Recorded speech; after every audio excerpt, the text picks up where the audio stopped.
All right. Welcome back to another episode of Fan Therapy episode 65. As you can tell by the background, we are rocking with the football episode today. As you can tell with the numbers, we are definitely down one. The episode will never be the same, but we must keep it moving. We are down Tyler, but football mentality, next man up. We don't really have a next man, but we gotta pull through. We gotta pull through on this one without Tyler, but we do have the Connecticut versus Rhode Island game regular, Captain Connecticut, track and field state champ, ranked top 50 in catches, less than 50 to do it better his junior year. Princeton University football captain, 11 yards a pop, college 12 yards a pop in the NFL. The 138th pick in the NFL draft, the Cleveland Browns selected our Fan Therapy NFL analyst. Bless the skills with Jags, Cardinals, and of course the Browns. Greatest coder in the country.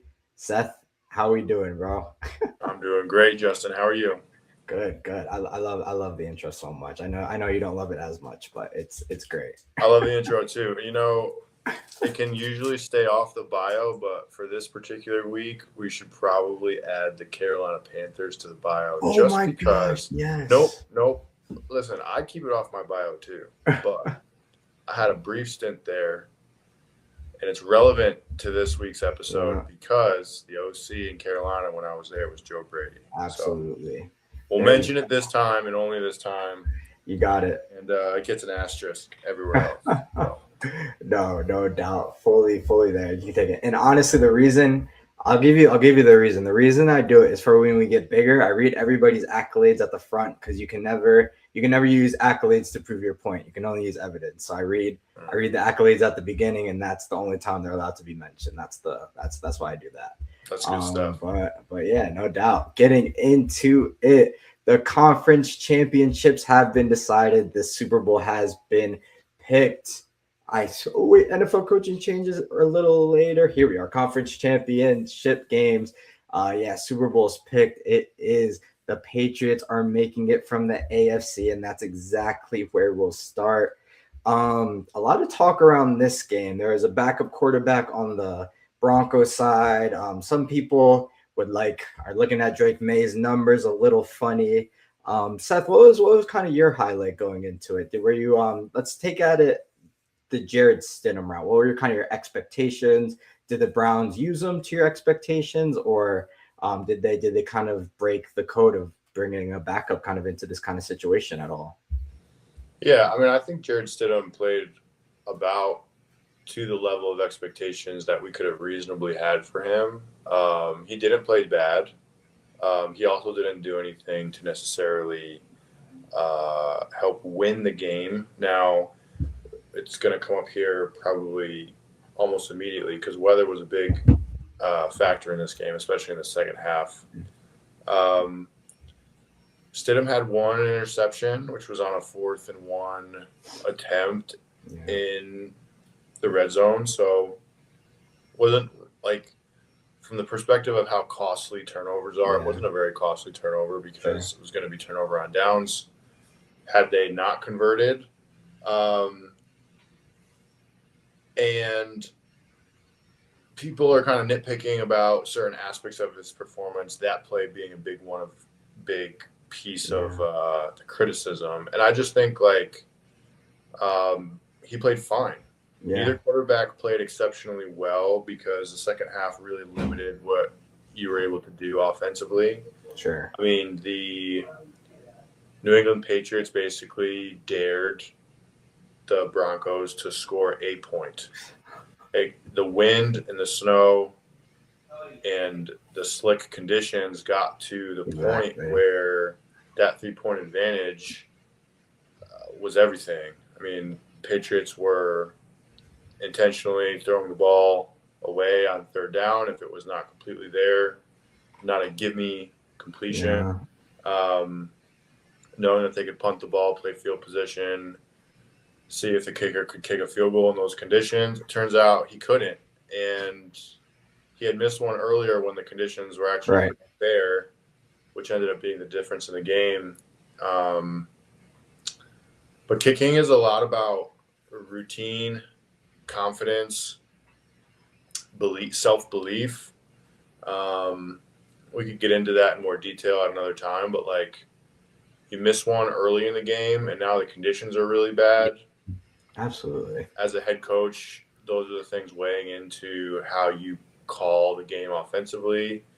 And I'm sure that the Patriots were thinking, hey, this guy's probably not going to be able to make it. If he does, it's still a tie game.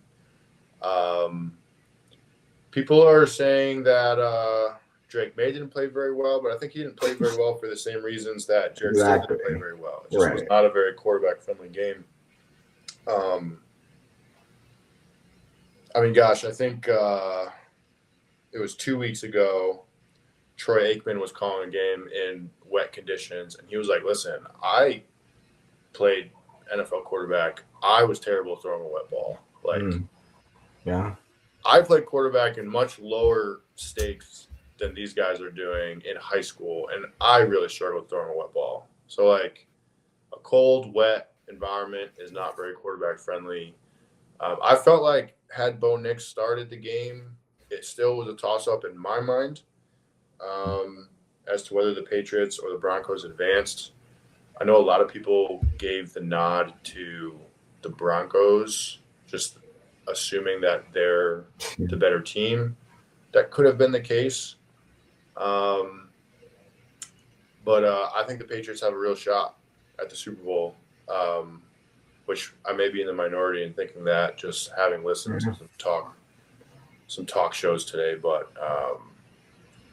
yeah, the 3-point advantage made all the difference in that game. Yeah, no, absolutely. Like, let's before we get into the Patriots shot in the Super Bowl, let's talk about who are they playing. The Rams on the other end were in a much higher scoring game, a little bit more ability to throw the ball, even though I think it might have been raining for a bit, but I'm not too sure. But that was a much higher scoring game. Rams come out losing that one 31-27 to the Seattle Seahawks. Matthew Stafford, I thought of him when you brought up Troy Aikman talking about throwing a wet ball. I think Matthew Stafford's really known to having similar struggles, so that kind of piqued my interest in this game. But yeah, Seattle comes out on top. Sam Darnold really looks like he just really owns the role. Like it's really just his team, and that's really just cool to see. He had an opportunity really with the Vikings where you could really argue that he showed that he deserved a similar role, but another team decided to embrace him, and he gave them the ultimate goal of get into the big game. How did you feel about this one? What were the kind of the keys of this game that you noticed? Yeah, this was a fantastic game. A lot of people dubbed this the actual Super Bowl, which again I think is unfair because I think the Patriots have a real shot. Yeah, but it was a much better game. Not slick conditions. Seattle, and in 2 weeks in San Francisco, where the Super Bowl will be pretty ideal circumstances for football playing. You saw that play out in the NFC Championship game with a lot more scoring happening. Two really good quarterbacks, and then I think a really good offense versus a really good defense in the Rams and the Seahawks, respectively. The Seahawks have a really good offense of their own, though, and probably they're the most balanced, and I would say probably the most healthy team going into this upcoming matchup. But yeah, we've really put together a Super Bowl matchup that I'm just excited for. And I said this, I think, last week. I was like, or maybe whenever there was 8 teams remaining in the bracket. Sure. I was like, I could be happy for any of these quarterbacks winning a Super Bowl at this point. And sure enough, 2 have emerged. Drake May, who's like literally a child. He's so young. Yeah. And we've watched him play really good football over his first 2 years. And then Sam Darnold, who the narrative arc of Sam Darnold is amazing and somewhat unprecedented in the fact that he was a man's trash in about 3 different teams. Yeah. And just couldn't find the right fit, couldn't find the right community around him and the players and the coaching staff and the right organization. But like undeniable talent the whole time, many people have gone on record saying that at each of those organizations. And just really happy for the guy. He's played really good football for the last 2.5 years. Mm-hmm. And people gave him a lot of grief for his playoff performance in Minnesota last year. Yep.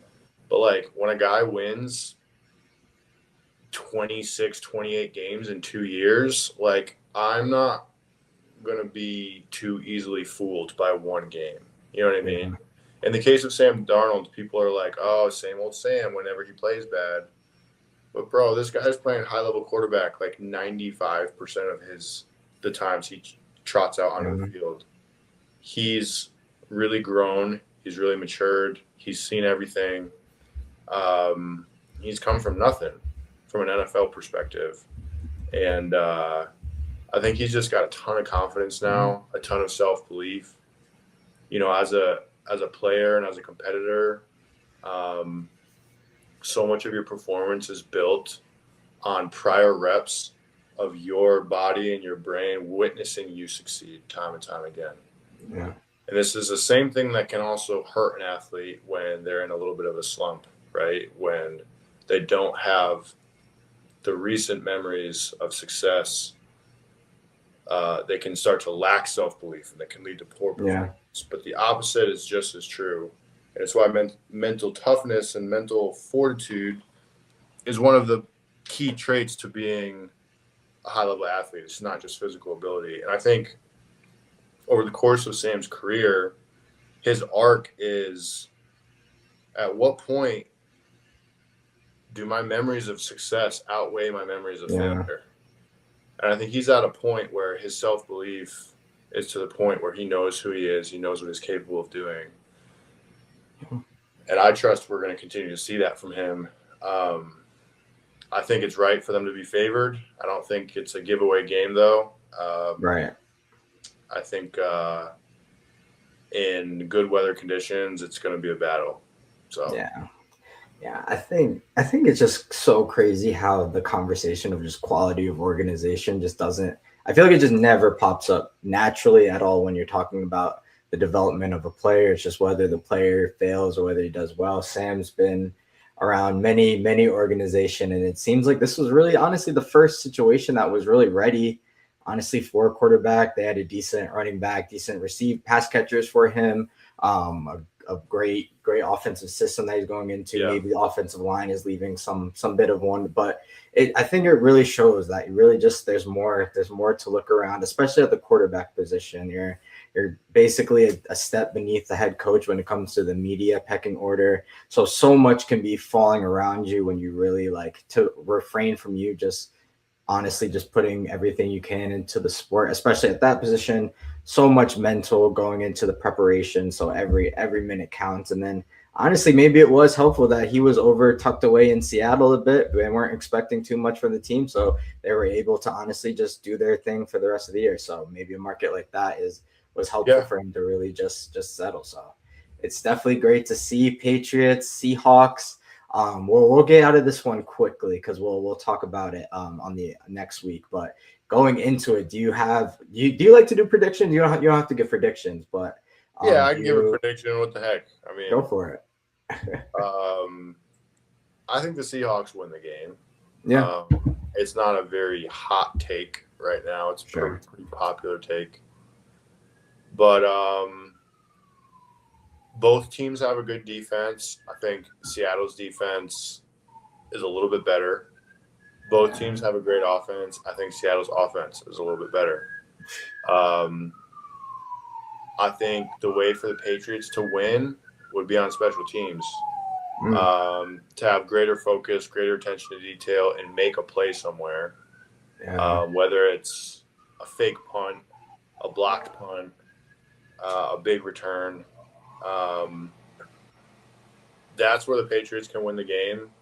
But if all things are even and kind of vanilla on special teams, I give the edge to Seattle. Yeah, no doubt. And two, I guess you can call two.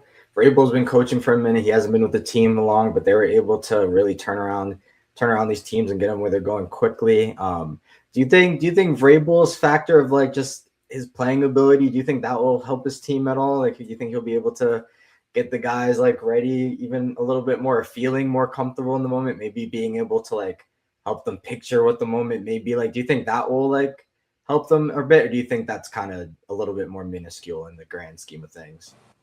It's definitely worth something.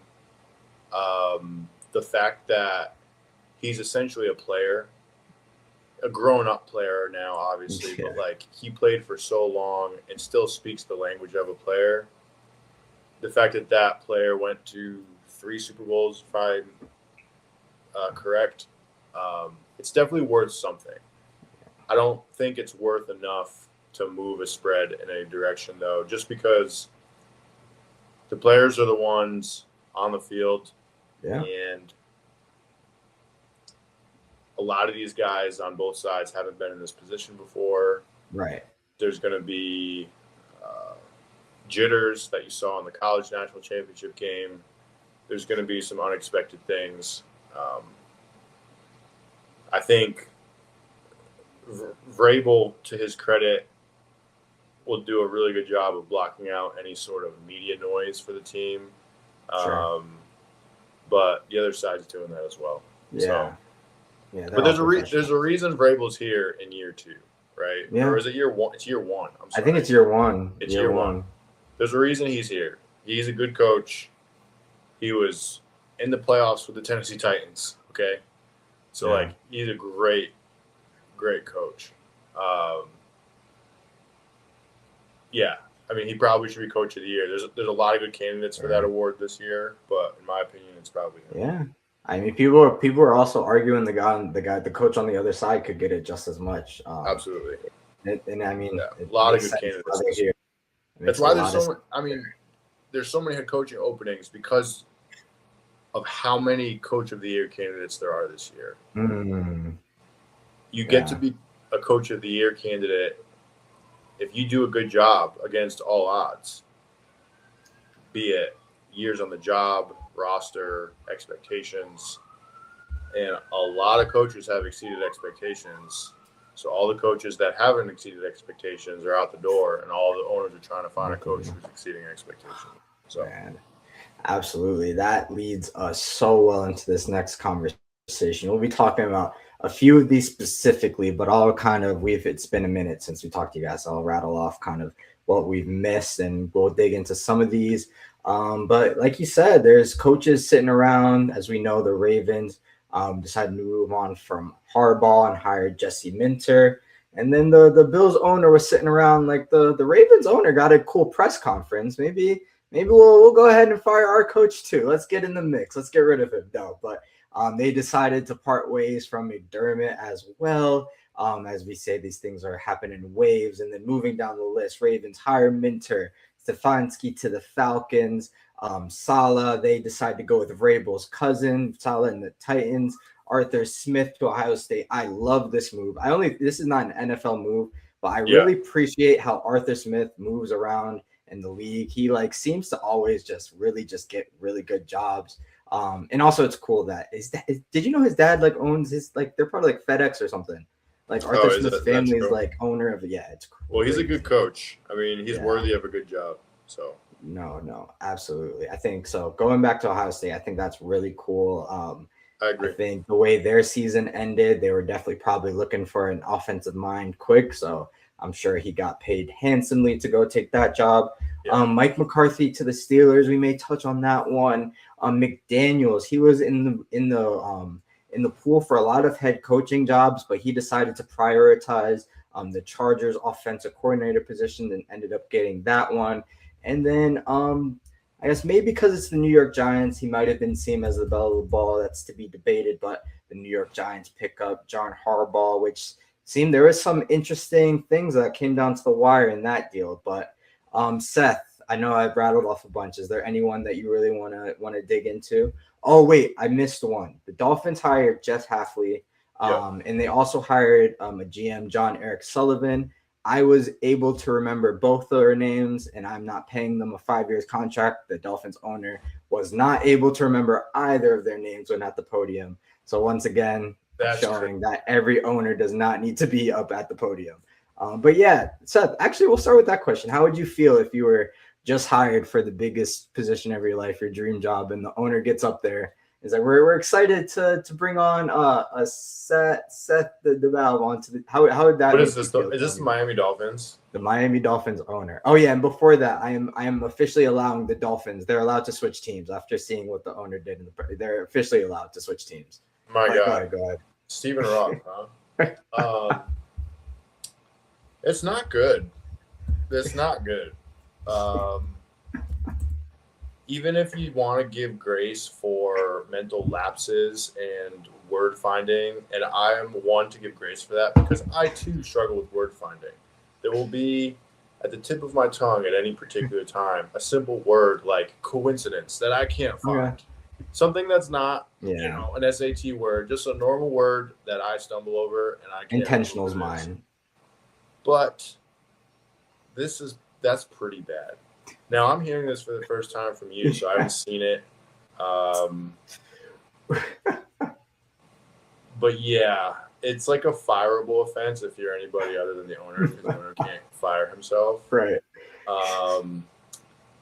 But yeah, do your homework. Right. Act like you care a little bit. That being said, Jeff Hafley, Jesse Minter, two young defensive minds for the Dolphins and Ravens, respectively. Justin and I talked about this a little bit before we logged on, but seems like there was a gravitation towards the young, innovative offensive mind for a number of years because of Sean McVay, because of Joe Brady, because of Kyle Shanahan, because of Mike McDaniel, just guys who are one step ahead in terms of the innovation of football. And I think during that time, a lot of young, talented defensive minds probably got overlooked a little bit or just kind of left as coordinators. And I think this year, combined with the fact that there's a lot of head coaching openings, combined with the fact that the young defensive minds have been overlooked a little bit in previous years, I think you're starting to see them rise to the surface and get these jobs. Good for those guys. I think history would tell us that you're going to need to hire a really strong offensive coordinator in those positions. Just because the defensive head coaches haven't been, with the exception of Mike McDonald, haven't been very successful in the postseason as of recently. They tend to not prioritize spending on the offensive line enough.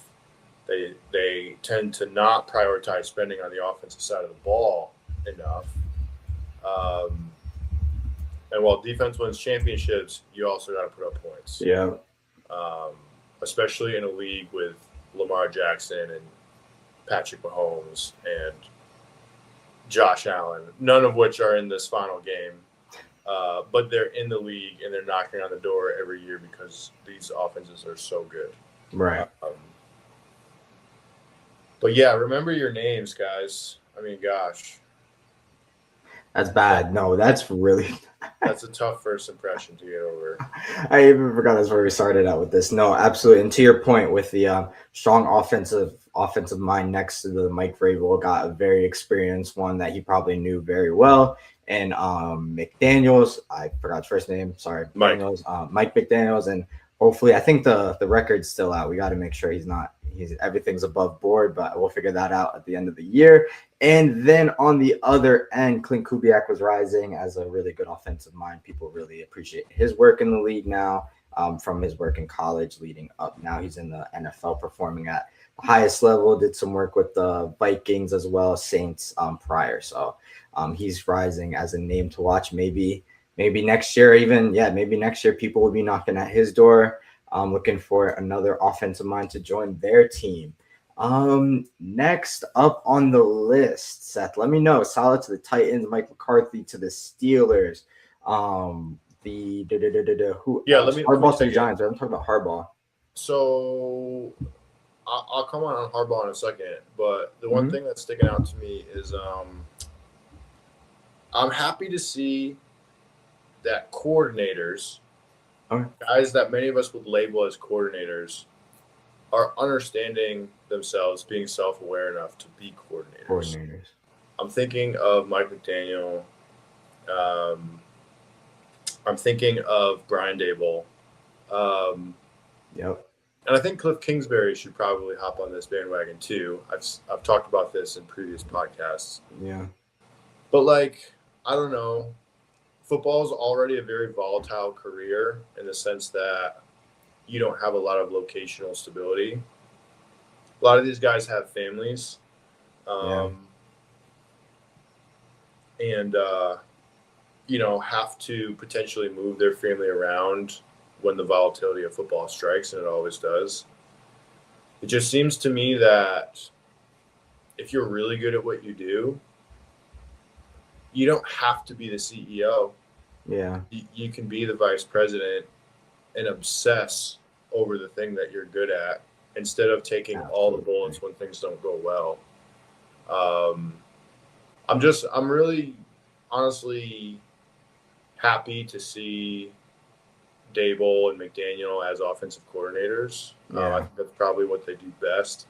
Not that they couldn't be a head coach. I just think that they probably will have a better career, a little bit more stability, maybe a little bit more happiness in the coordinating roles that they've decided to take. Dable was looking angry. He was in there. He was rushing into the blue tent, rushing the doctors in there. Dable was looking angry. But I don't want to take that away from your expertise take there. But no, absolutely. No, that wasn't the best moment for Dable. I too really obsess over the idea of just the head coaches just not limiting, but focusing their just overall workload and management level to their actually what like probably got them to the dance in the first place of being considered for the head coaching position. I really like that. I like the idea of like you said, McDaniel. It's like that's how he came up, young offensive mind. He tried it out at the top, and maybe he'll even come back down, learn, and get back up to the top. I think there's a lot of things that maybe he might do differently to host a better relationship with the team he's at. I don't know why I'm picking on him right now, but I think there's definitely things that could happen when you lower that role. I even have in my notes, my dream hire would have been Mike McCarthy being the Lions OC. That could never happen. But like, I just love the idea of these just experts just doing exactly what they're good at. Like, and not being spread thin with bureaucracy and the other things that come with being a head coach.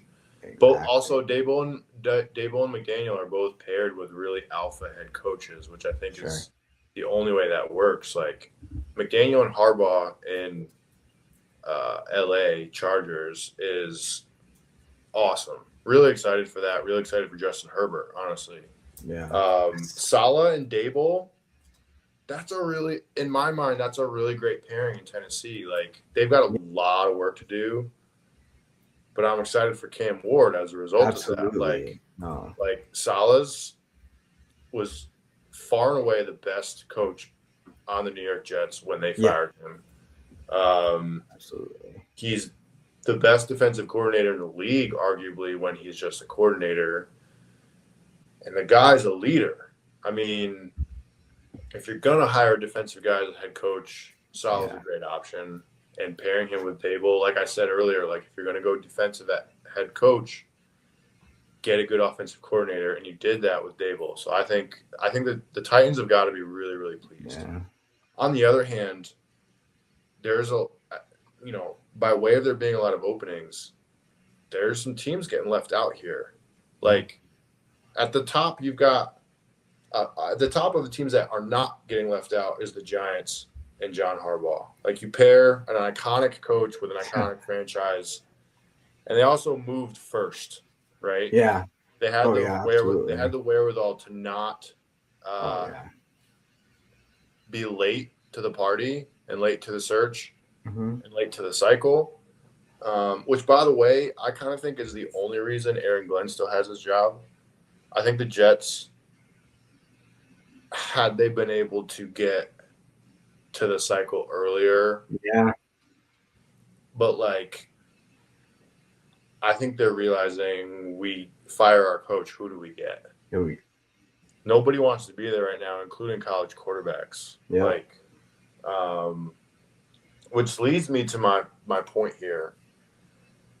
The Raiders, the Browns, and the Cardinals do not have a head coach as of January 27th.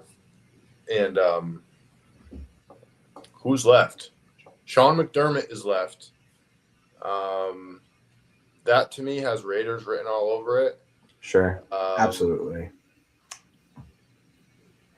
I think Jim Schwartz, the DC in Cleveland, gets promoted to head coach in Cleveland. They are talking to the Rams. They I think the Rams assistant, I think it's Sean McVay's assistant is getting offensive assistant is getting a job, is getting second interviews there. He is, and Grant Udinsky from the Jaguars was also being considered until he recently pulled out. And it's being alleged that the unusual interview process combined with the fact that they're not going to give the head coach a hire at DC because they want to keep Jim Schwartz is making the job unpalatable to a lot of candidates. And it could be that they lose the Rams passing game coordinator for those same reasons, in which case Jim Schwartz would be kind of hired by default, which honestly would be a terrible way to get hired. It's like everybody pulled out, and so you're left with me. It's like you're just the last guy at the bar. You know what I mean? Like having a problem with Jim Schwartz being your DC sounds like pride to me, but that's neither here nor there. That's I'm sure there's many reasons why, but yeah, the Browns are probably like, why would you want to hire a new DC? That's essentially like what, right? More so, why would we trust you to bring in somebody better? I think that would be kind of like I don't know. Are there a lot of there can't be only so many minds considered, but please continue. Well, it could be just the principle of it. Like our first act as a new regime is going to be the head coach not making an important decision. Yeah. Is that just a sign of things to come down the line where I'm somewhat of a puppet head coach or not given the authority that like a Harbaugh would have or something like that?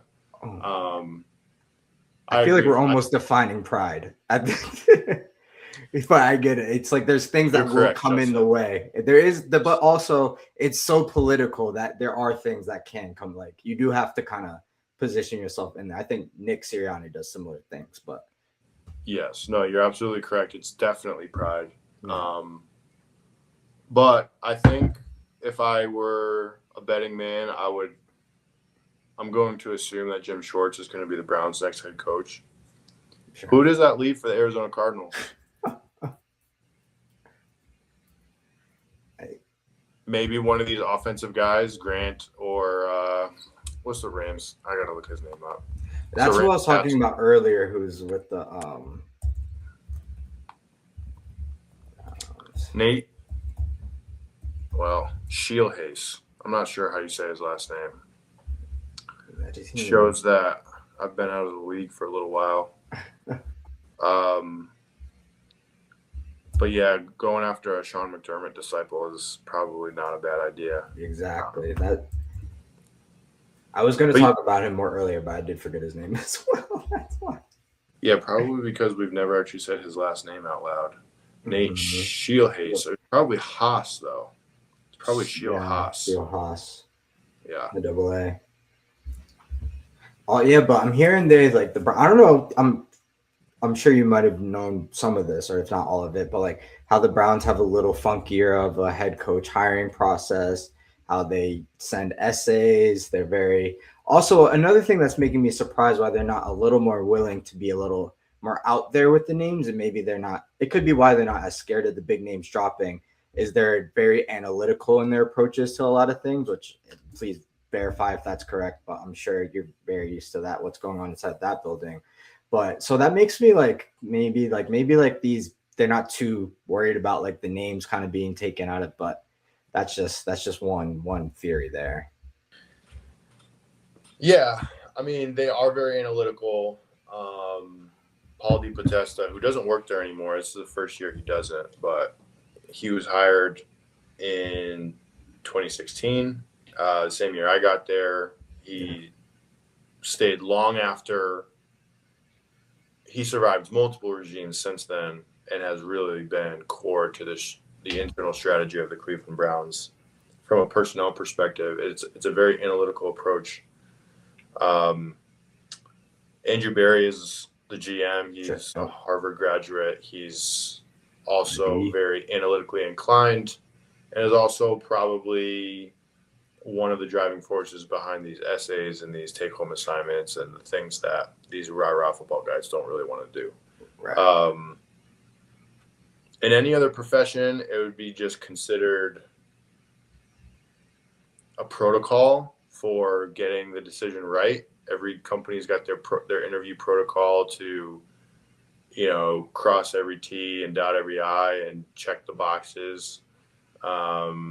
In a world filled with data, we think we can make better decisions if we can gather more data than other people. In some cases, that's true.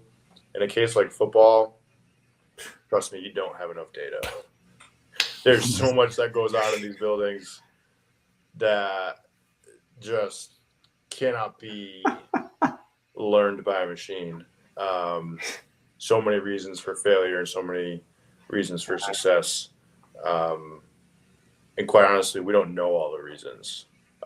Those of us that play and coach and dedicate our lives to this, we claim to know why teams fail and succeed. We don't really know all the reasons, right? It's very much a group effort. You've got to have a great culture and a great group of guys and women, support staff, everybody working together to get your team to the goal. But absolutely, I think the things you named is something that I felt the Eagles had all the pieces to going into this year, and I think we still do. We have a great culture. We have some great players. We have a great quarterback with a great mindset for the game. We have a Saquon Barkley. That's pretty cool. And yet we are still without an offensive coordinator. We're OC-less at the moment. From my point of view, I'm thinking it could possibly be because just how this year went, how the team is, so much of it is already built and you'll be plopped into already just such a structured ecosystem, honestly, at this point. It could be very unique. Our fan base is very unique. Our expectations have proven yet again another year just to be very, very interesting. I know our offense wasn't looking great, but we were booing a 9-2 team. Both of those are facts. Our offense wasn't looking great, but we were also booing a 9-2 team. And I think a lot of these things can make an interesting job. But I feel like what it does provide, as often the Eagle jobs have provided, is a platform for the rest of your NFL career, possibly. I think it's a very respected room, a very respected organization. You do well, even if you can show that you can improve on something that's built there. I think it's very intriguing. That is some of the things I see kind of looking at this from the beyond bird's eye view that I can see. I think it's bird's eye. I mean, I'm close to it, but I'm very far. That's the point I'm trying to do. But Seth, from your gotcha. Okay, gotcha. I'm the bird with the cap on. With the shiesty on? Yeah, the shiesty on, absolutely. So from your point of view, what are the pluses of this Eagles offensive coordinator job are rather obvious, but what are kind of the things that could be deterring an offensive coordinator away from taking a job like this, or an offensive mind, I should say? I'll answer your question. Let me ask a couple questions first, though, because you know more about this team than I do. Please. Does Nick Sirianni call plays? No. Does he want to call plays? I'm assuming absolutely not. It seems like it's the ones he's taken over responsibilities once, I think, for a total of 4 games, and hasn't done it since. And that was this season. And that was no. He never took responsibilities. He took responsibilities, I want to say, the year we had Ben Johnson, the year before our Super Bowl year. I want to say he tried to take. Okay. And I believe we are 1-3. I don't take that number to heart, but yeah. What would you characterize his primary responsibilities outside of obviously being the head coach? What what is he good at? Yeah, it seems like his thing, and I've from reading and then a little bit of Hard Knocks, he's really like, and this might not, he's very like hard on implementing the details, like situationally, positionally. I think it's funny. Each position group like jokes about in interviews, they'll joke about something that like Nick is just so hard on with the receivers, it's dragging their back foot with like offensive linemen. So I think he's very like hard on being like in the room. I think it's really stemming from we hired him from being a position coach. So I think that must have been something that really impressed his ability to teach, probably like the same pluses that Mike Tomlin gets, his ability to really understand like what I was getting at with Vrabel being a player, like really putting the players in the picture of what the game would be like and relating that to their overall strategy and really selling that in. I think those are the things to boil down to really situational things and really just implementing and ensuring that fundamentals are stay with the players really. Yeah, no, I appreciate you filling in that color. I mean, I think by and large, this is an attractive position because of the offensive line, because of Saquon, Yeah. because of AJ, Devonta. Probably the biggest reason it might be not an attractive job, and I hate to say it, is probably your quarterback. Yeah. Jalen Hurts obviously is a serviceable quarterback, and serviceable is the most pejorative way I could say that. He's better than serviceable. Yeah. He's potentially limiting, especially as he gets older. Like, you're already seeing people start to question Lamar's age and its effect on his mobility. Even though, like, we kind of laugh at that still because, like, it's Lamar. Like, he's Right. still going to cook you, fry you any which way. The same wouldn't necessarily be true of Jalen just because he's at times been a dangerous runner, but I don't think we see him being a super dangerous runner going into the future. You can correct me if you think differently. But what makes Jalen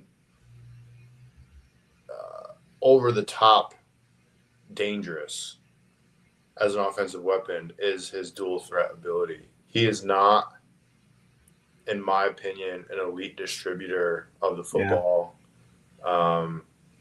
You saw this in their loss to the 49ers in Wild Card weekend.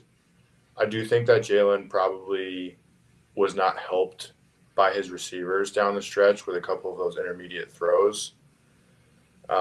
It was windy, but we see guys like Matt Stafford throw the ball through the wind all the time. And Jalen was just a little bit off each time, right?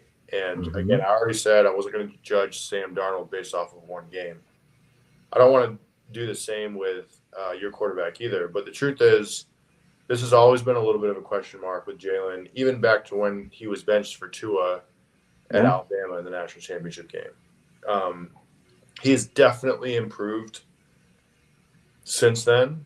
And the only way you stay in the NFL for as long as he has, at any position, by the way, is to get better each year. Yeah. And he has definitely done that. That being said, you probably know more than me. There's murmurings around that building that he's potentially the problem. And I can't say I disagree. Yeah, no, absolutely. I think the thing is like, I think also something that people are saying is like, there's a difference between like, people are like the system is built around Jalen, but like, I think people are saying like the system just has like to the point of his limitations. We have to build the system around him, and that's limits us in a lot of ways.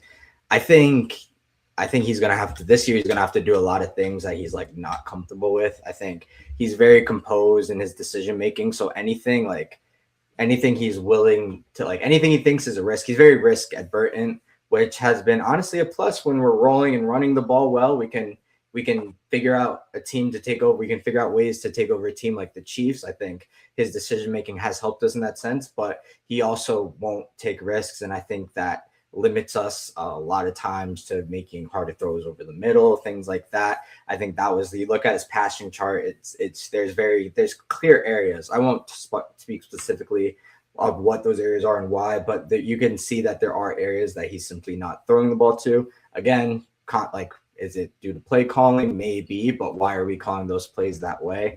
So I think we're really entering the point where next year he's really got to show a clear elevation of throwing the ball. And then especially this year, also what you're saying is really a little bit worrisome because he ran a lot less. And I do think before he was designed to run a bit more. I think that is a fact of the matter. So maybe why isn't he choosing less? He's never been like a guy known, I don't know, correct me if I'm wrong, necessarily known for his top speed, but he's able to move. He's a strong guy, so he can even pick up a few yards after contact. Okay, you can change. Yes, he definitely can do that very well. So maybe some of those things will go, and some of those things maybe will help him out and change his running ability. But I think this is definitely, and I think that's why it's tough that we're not really getting, and it's tough that we don't have the offensive mind yet in there to figure out who it would be. But I think you see trends like we've offered. I think this is very established. We offered Dabble and McDaniels full autonomy over the offense if they get here. But I mean, looking at Justin Herbert, might want to go over there. Looking at the skill set he has, that's a better job. Honestly. Absolutely, and also it's also a great job. I know Cam Ward is. No, exactly. Do you think it is? I'm saying like. I also think personality-wise might have factored into Dable and the Eagles, but that's just me. I think very much so. Like Nick and Dable makes a lot of sense than Salah. You think they didn't offer him? I think they did, but I think he would probably be more attracted to like working with the Salah because I think Dable's trying to build back up to something kind of quick. I think that's the mindset I would get, and I think. We're like, I don't know. We've brought in guys like Kellen Moore and shipped them off, but really like we've tried to retain guys like our offensive line coach Jeff Stoutland. He's been there for how long, and he probably deserves like Vic Fangio. He came back here because honestly he was going to retire, but he came back here because he was offered a job in Pennsylvania. I think it's just like a different like vibe there, and maybe like it just wouldn't mesh. Maybe he seems like brash when he comes to like wants to, but again, we offered full autonomy. But I think I brought up that more so to bring up the quarterback conversation and maybe the situations with Cam Ward. One thing about the Chargers, I think that's just, I say politically, I think it's just when you look at the job, like they didn't have both of their tackles last year. So, I mean, and also both their tackles are all pro. Both their tackles happen to be all pro or all pro levels. I don't know if all got his yet, but he's probably on his way. So honestly, you come in like you're probably already going to make that team look better. Get Justin Herbert a playoff win. That's a tick in your book, a tick for the owner. Like I feel like there's just there's a lot of pluses on the field, off the field that really factor into that being a job. I'm going off a little quarterback, but I really do agree that Jalen needs to really show next year very explicitly that those limitations that people are calling out. Honestly, even AJ Brown like has loosely like alluded to them. I think this is the year where he's gonna have to show it. And if he doesn't, I don't even know what it looks like if he doesn't. Maybe Tanner McKee, we keep him around just in case, but it's a crazy thing. And one thing that does kind of give me some comfort is the Eagles are very good at moving on from these situations. Our GM he's experienced this many a time before, and we've flipped back to what we needed. So I think whichever way it goes, I think in the long term we're geared for it. But I am prayerfully, hopefully, Jalen can come back and really just prove a lot of people wrong. But again, he's still on the younger side. I think he's even younger. I think he's about the age of Sam Darnold, 28, 27. So I think he's 28. Yeah, let's see how this one shakes out. He's technically 27, but by the time next year starts, he'll be 28. Justin, who do you want at OC? Right now, I honestly say this. I don't know much about the scheme and how it would fit over, but I think just resume wise, Matt Nagy. I think that would be a great look for us. I mean, Is Go is ahead. he is he jobless right now? Because I know that they hired. So they hired Bieniemy back. It wasn't Nagy the OC. He was. I don't know if he was. Yeah. Do. So Matt Nagy wanted his opportunity to have his own show. It looks like they depart. Yeah. So they separated. They separated ways. They departed ways. Yes, I'm really. They didn't fire him. He wanted to go No. in the coaching cycle. Yeah, So that's what it sounds like. I'm really surprised to see he's not been hired. Seemed like you'd only depart Yeah. like that if you knew there was something waiting for you. I also have seen Andy Reid express his distaste for the fact that he's not been hired yet. Yeah, no. Absolutely. I mean, it seems like maybe there's probably something going on in the background. I mean, the Chiefs didn't have the season they normally look like to have, but I think it's probably a plethora of things going into that decision. But yeah, looking at his just looking at his resume, I think he's worked well with Patrick Mahomes. He was in that MVP year. He was there. Chiefs, Andy Reid, working under Andy Reid, like there's a lot. I'm sure he's crossed paths with somebody in organization if he himself hasn't yet. So I think there's many things there that check the box. Tyler likes Jim Bob Cooter a lot. I joke that he has a name built for college football, but I think I barely looked at him. I looked at him a bit, but Tyler's really hyped about that name. So I don't know if you know a bit. Jim Bob Cooter. I'm looking it up. Yeah, no, it's such a funny name. But he's with the Colts currently. So he probably crossed paths with Sirianni some form. He was born in Fayetteville, Georgia. Jim Bob Cooter has a DUI on his record. I mean, his name's Jim I know. Bob, so. No, that's a rite of passage in Georgia anyway, so you're good. Yeah, but yeah, those are. I think Nagy's really, honestly, truly the name left. But I'm like, I've been asking Tyler, like, who are the college minds out there working right now? Because there's not like, where. Yeah, this is where we miss Tyler's presence. I know. At least go for it. Honestly, like, this would have never happened, but Joe Brady would have been perfect there. That's exactly. I mean, that would have been top of my list if possible. Yeah, another guy who probably in my mind is better as an offensive coordinator. But he's been in the head coaching circuit for a while. And I think the thing people don't realize all the time is that these like elite team coordinator jobs are like usually universally considered better than like a low tier head coaching job. Sure. There's a reason why like elite team coordinators are in the head coaching search every year and they don't always jump ship because the grass isn't always greener. Absolutely.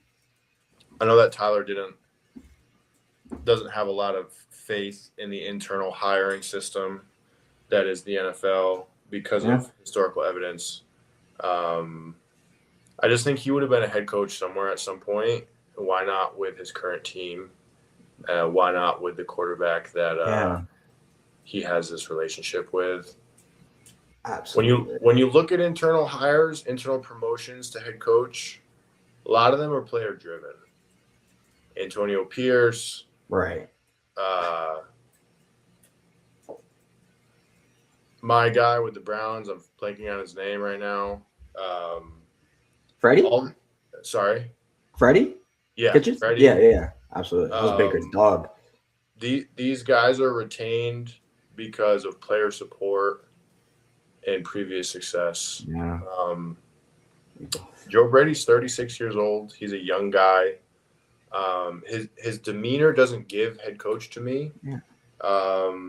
Knowing him personally a little bit. Sure. But he's a great coordinator, proven. We just know that great offensive coordinators aren't always great head coaches. No, absolutely. But if you don't do it, again, the Bills were in, the second penultimate round of the playoffs. They were to this party late. if you don't promote Joe Brady, who are you going to get? Exactly. You're in bed with the Browns, the Cardinals, and the Raiders, and we're not sure who any of those teams are going to get. So yeah. Also, he's been known. To, I don't know what he did in his last year, but I don't know this minor detail. He's been known to like to coach in the booth a bit. So I don't know what he did last year, but I know he's been up and down on he's that. a booth. Yeah, he's definitely a booth guy.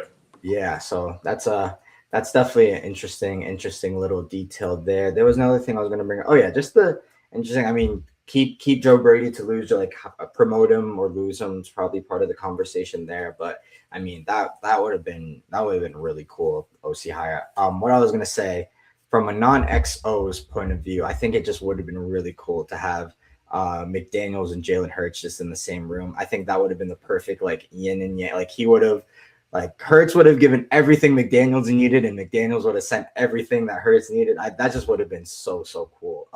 But yeah. AJ Brown would have had to been moving behind the sideline. I don't think they started Devontae Smith doing that. I don't know if he was feeling that. Well, Justin, do you think that they move on from AJ Brown this year?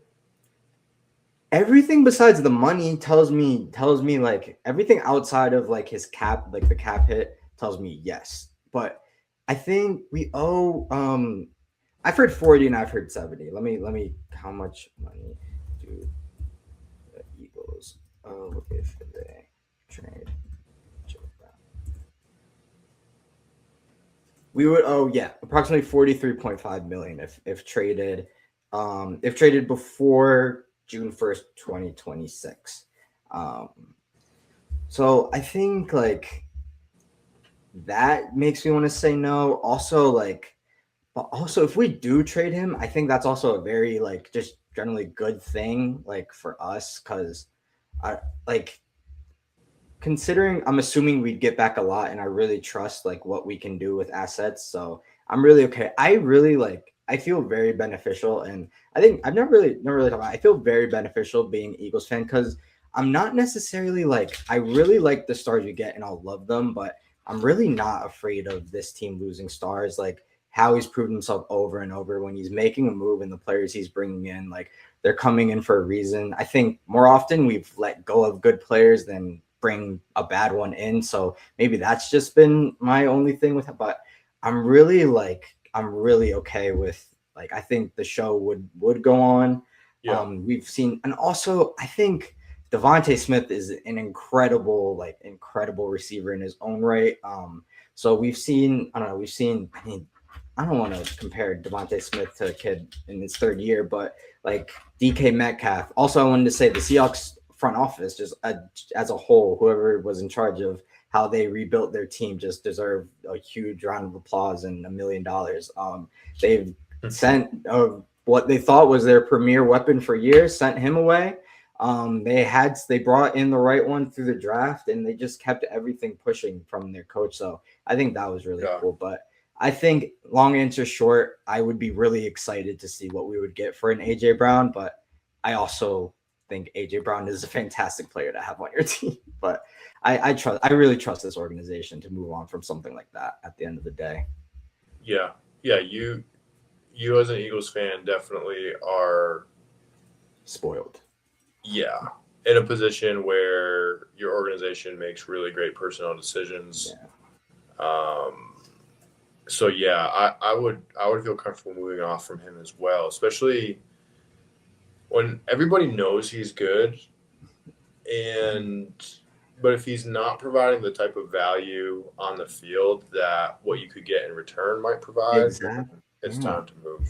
Yeah. And like AJ Brown, he's 28, 2 years left, like 2 years. I think he has 28. How many AJ Brown contract? How many years left on his deal? Like signed a 96, 84 guaranteed, 3 through 2029. So he has 2 years after that. Like trading away a 29-year-old on that contract, like getting a return. I know there'll be some dead cap, but like I'm also big on selling high. So I'm cool with like getting rid of him now if we can get back. I think that's also a thing where teams kind of fall in a rut where they try to maybe squeeze the extra year out of their stars. Oh, that's a terrible way to talk about him. But they try to like really just get the last remaining value out of the player, and then you're kind of left on the back end with somebody with a little bit more, with a few extra injuries. Maybe the hamstring isn't the same as it was last year, so the value just goes down, and that sucks. So, but yeah, that's the Belichickian approach to personnel decisions. I mean, Belichick wanted to move on from Brady. Yes. And didn't get his way, and probably was good that he didn't. But yeah. By the way, before we sign off, we have to talk about Belichick. Oh, please go.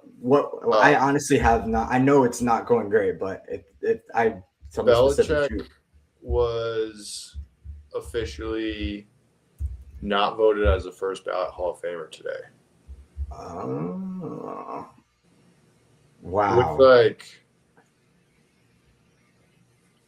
is really bad. Yeah. I mean, the guy's won 6 Super Bowls. Won 15 AFC championships. Dominated a division for 20 years.